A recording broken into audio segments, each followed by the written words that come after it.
Hi hello అండి, welcome back to Levi's healthy foods. ఈరోజు నేను చూపించబోయే రెసిపీ ఏంటంటే సోయా చంక్స్ అంటే మిల్ మేకర్తో హెల్తీ వేలో బ్రేక్ఫాస్ట్ ఎలా చేయాలని చూపిస్తాను.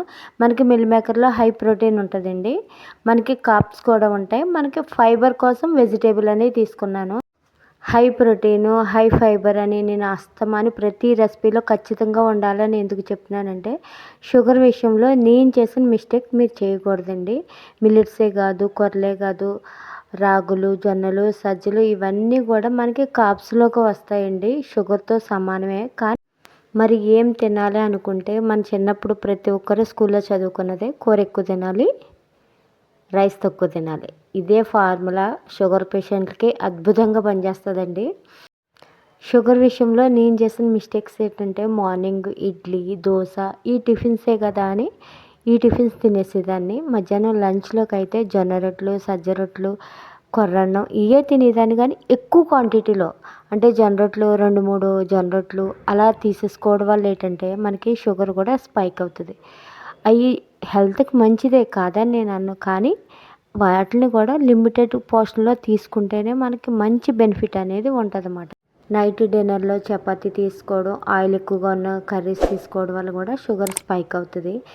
రెసిపీలోకి వెళ్ళిపోదామండి. మిగిలిన విషయాలు నెక్స్ట్ వీడియోలో చెప్తాను. ముందుగా 50 గ్రామ్స్ మిల్ మేకర్ తీసుకోవాలండి.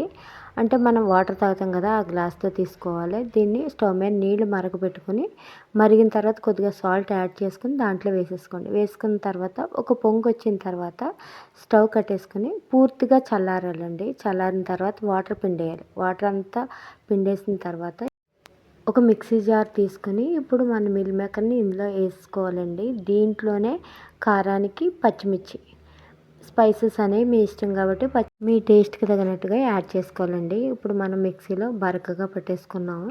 ఇప్పుడు దీంట్లో 2 టేబుల్ స్పూన్ ఓట్స్ వేసుకోండి. రోల్డ్ ఓట్స్ వేసుకోండి, ఇన్స్టెంట్ కాదు, రోల్డ్ ఓట్స్. దీంట్లో 3 టేబుల్ స్పూన్లు జొన్నపిండి ప్లేస్లో మీరు సజ్జపిండి తీసుకోవచ్చు, రాగిపిండి తీసుకోవచ్చు. మీకు నచ్చిన ఫ్లోర్ ఏ ఫ్లోర్ ఉంటే ఆ ఫ్లోర్ తీసుకుంటే సరిపోద్దండి. దీంట్లో క్యాప్సికంలో మనకి విటమిన్ సి అనేది కూడా ఎక్కువగానే ఉంటుందండి. రెగ్యులర్గా మన డైట్లో క్యాప్సికమ్ కూడా యాడ్ చేసుకోండి. దీంట్లోనే ఆనియన్స్, టమాటాస్ ఇవన్నీ చిన్న చిన్న ముక్కల కింద కట్ చేసుకుంటే మనకి ఈజీగా కుక్ అయిపోతాయి అన్నమాట.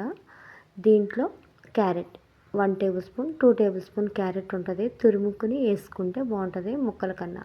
దీంట్లో నువ్వులండి వీటన్నిటిని కలిపేసుకోవాలండి.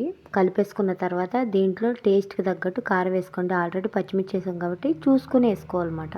1 స్పూన్ అల్లం వెల్లుల్లి పేస్ట్ కూడా యాడ్ చేసుకొని స్టవ్ మీద ప్యానం పెట్టుకుని హీట్ అయిన తర్వాత మనం అట్లా వేసుకోవచ్చండి. చేతి వేయచ్చు. ఒకవేళ కొత్త వాళ్ళు అయితే అరిటాకు మీద కానీ క్లాత్ ఏదైనా పెట్టుకొని తడుపుకొని దాని మీద కూడా వేసుకుంటే సరిపోద్ది. లేదంటే మన చేతితోనే ఇలా ఒత్తేసుకున్నా కూడా పర్ఫెక్ట్గా వచ్చేస్తుంది. దీన్ని ఇప్పుడు సిమ్లో మూత పెట్టుకొని మన వెజిటేబుల్ అవి ఉన్నాయి కదా, సిమ్లో పెట్టుకుని మూత పెట్టుకుంటే పర్ఫెక్ట్గా కుక్ అవుతుందండి. ఇలా ఉల్టా రెండో వైపు కూడా తిప్పేసుకుంటే మనకి మంచి బ్రౌన్ కలర్లో కాలుతుంది. చాలా టేస్ట్గా ఉంది, చాలా హెల్దీ కూడా, మంచి ప్రోటీన్ ఉన్న రెసిపీ అండి. దీన్ని పిల్లలకి ఇచ్చేటప్పుడు ఈవినింగ్ స్నాక్ కింద కూడా ఇవ్వచ్చు. ఇలా కట్లైట్ కింద కానీ, షేపు రౌండ్ కింద కానీ, ఇలాగా సిలిండర్ టైపు షేప్ కింద కానీ చేయొచ్చండి పిల్లలకి. పచ్చడి లేకుండా దీంట్లోకి 3 టేబుల్ స్పూన్ పెరుగు తీసుకుని, 1/2 టేబుల్ స్పూన్ అవిసె గింజల పొడి, 1/2 టేబుల్ స్పూన్ కరివేపాకు పొడి వేసుకుంటే మనకి పర్ఫెక్ట్ పచ్చడి రెడీ అయిపోతుంది. దాంట్లోనే కొద్దిగా సాల్ట్ కూడా యాడ్ చేసుకోండి. హై ప్రోటీన్ రెసిపీస్ కోసం మన వీడియోని లైక్ చేయండి, షేర్ చేయండి, సబ్స్క్రైబ్ చేసుకోండి. మన ఛానల్లో ఇంకా వీడియోస్ బ్రేక్ఫాస్ట్ రెసిపీస్ ఉన్నాయి, ఒకసారి చెక్అవుట్ చేయండి. ఓకే అండి, బాయ్.